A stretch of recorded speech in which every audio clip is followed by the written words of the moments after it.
Kako ćete, dragi moji gledatelji, izliječiti prehladu manje od 24 sata?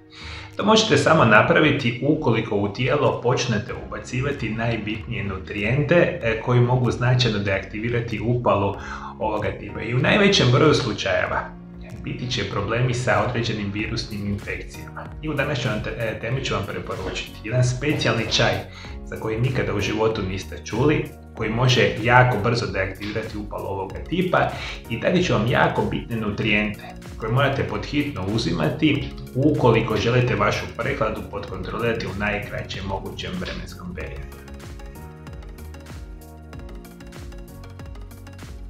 I kao što sam malo prije napomenuo, dakle, glavni uzročnik zašto vi imate prehladu biti će virus. I u najvećem broju slučajeva, i ovo veliki broj vas ne zna, postoji preko 200 virusa koji mogu uzrokovati probleme sa prehladom. A najčešće je nešto što se naziva rinovirus. Zašto je ovo jako bitno za reći? I on se u najvećem broju slučajeva javlja ili slične vrste virusa jesen i zima, kada je naš imunitet slabiji, specijalno kada govorimo o manjoj vlažnosti zraka u atmosferi. I tada virusi se puno lakše šire i specijalno u samim hladnim temperaturama. I što je još bitno za reći, veliki broj osoba, specijalno u jesen zimu, smo u unutrašnjim prostorima i ti se virusi super jednostavno šire. I u velikom broju slučajeva, recimo odrasle osobe, recimo 2 puta godišnje, tak se nešto računa, imaju prehlade ovoga tipa, međutim djeca imaju to puno češće. Zašto češće djeca imaju? Jer imaju još uvijek nerazvijeni imunološki sustav koji će njih boriti protiv ovoga tipa. I ovo sve što vam danas budem preporučio, to je preporučeno za odrasle osobe. Ukoliko se konzumiraju za djecu, i to govorimo o djecu od 12 do 17 godina, ne djece manje od 12 godina, nego od 12 do 17, doze morate smanjiti za recimo 3/4 ovih preporučenih dnevnih doza. Međutim, danas vam govorim, dakle, specijalno za odrasle osobe. I kada govorimo o samoj prehladi, ona najčešće napada organizam između 18 do 24 sata nakon što je virus ušao u tijelo. Većina prehlade se očisti recimo unutar tjedan do 10 dana, međutim povremeno se prehlada može dovesti do puno težih bolesti kao što su bronhitis i upal recimo srednjega uha ili virus ili infekcije, dakle sinusa gornjih, dakle dišnih puteva. O tom morate voditi računa. Dakle, velika većina tih prehlada prolazi u recimo 3 do 10 dana, recimo 7 dana prođe. I vi ukoliko želite to prirodno dati šansu, želite recimo uzimati antibiotike koji veliki broj vas uzima za prehladu, jer antibiotici ne pomažu uništavanju naravno samih virusa. I naravno ovo sve želimo spriječiti.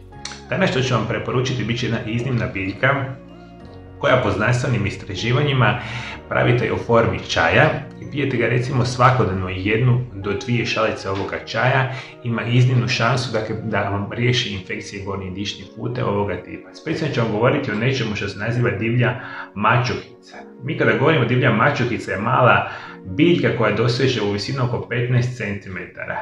Raste na travnjacima, na farmama, pustošima i toga tipa.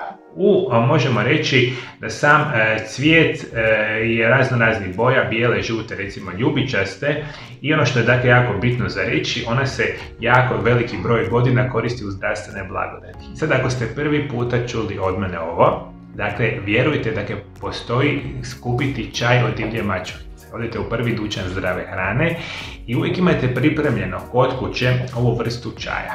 Dakle, čaj od divlje mačuhice ima još veliki broj drugih zdravstvenih blagodati. Jedan od onih najboljih je dakle rješavanje prehlade i infekcije virusa na potpuno prirodan način, međutim divlja mačuhica se čak koristi u prirodnoj medicini za epilepsiju, ekceme i kožne bolesti. Apsolutno je dobra za astmu, bronhitis i simptome prehlade. Apsolutno može pomoći kao prirodni diuretik kod reumatskih bolesti. Nanesite ga izvana kako biste ublažili blage seborejske kožne stanja.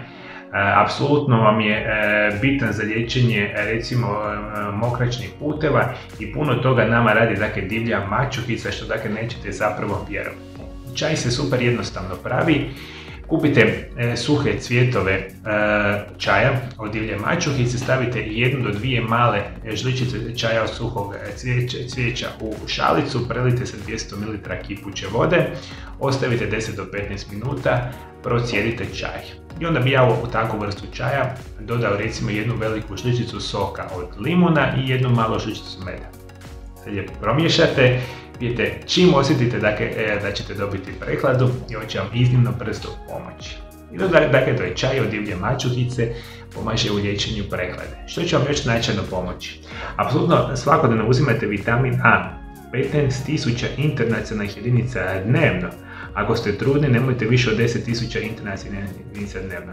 Apsolutno pomaže u sprečavanju upale gornjih dišnih puteva, jača membranju grla i naravno nosa i jača imunološki sustav. Redovito uzimajte vitamin C, minimalno 5.000 mg apsolutno dnevno i ono što ću vam još preporučiti, apsolutno, dakle, uz vitamin C, kao što smo rekli, apsolutno, dakle, vitamin A, ključnu ulogu će igrati cink. Dakle, morate redovito uzimati cink, minimalno 50 mg dnevno. Dakle, vitamin A, vitamin C i cink vam deaktiviraju, dakle, prehladu u kratkom vremenskom periodu i još ću vam preporučiti jednu izvanrednu biljku koja ima genijalan način pomoći vašemu zdravlju, a biti će Astragalus.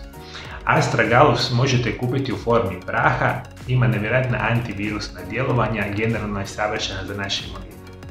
Jeste me, dragi gledatelji moji, shvatili? Još jednom, ako želimo liječiti prehladu u 24 sata, a to može biti možda i malo više, ovisno kakvom ste stanju, redovito konzumirajte, dakle, čaj od divlje mačuhice, redovito 1 do 2 šalice dnevno, uzimam apsolutno vitamin A, vitamin C i cink i Astragalus.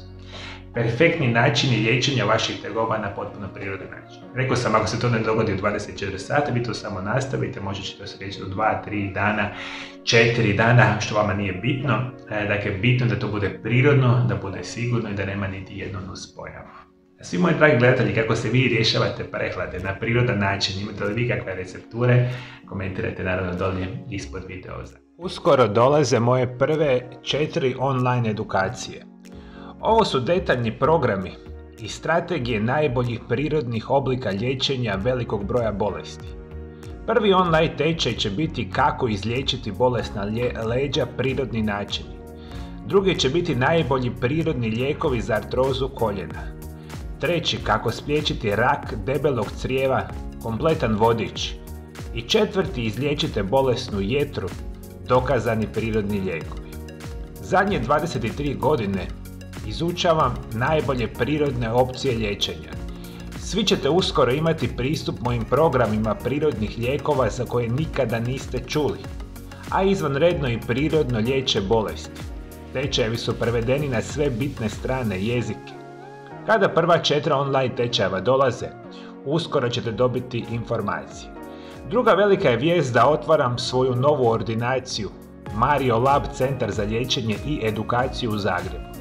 Zagreb je glavni grad Hrvatske i izuzetno je dobro povezan avionskim letama sa cijelim svijetom. Tako da ćete uskoro svi moji pacijenti iz cijeloga svijeta puno lakše moći doći kod mene na liječenje.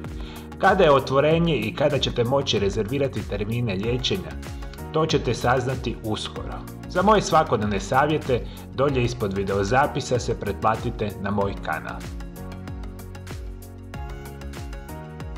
I prije nego što odete, moji dragi gledatelji, ne zaboravite pogledati moj sljedeći videozapis. Ovdje u gornjem desnem kutu pronaćete videozapis koji će značajno poboljšati vaše zdravlje. Hvala što me pratite, pratite i me dalje. Do druge emisije, lijep i ugodan pozdrav!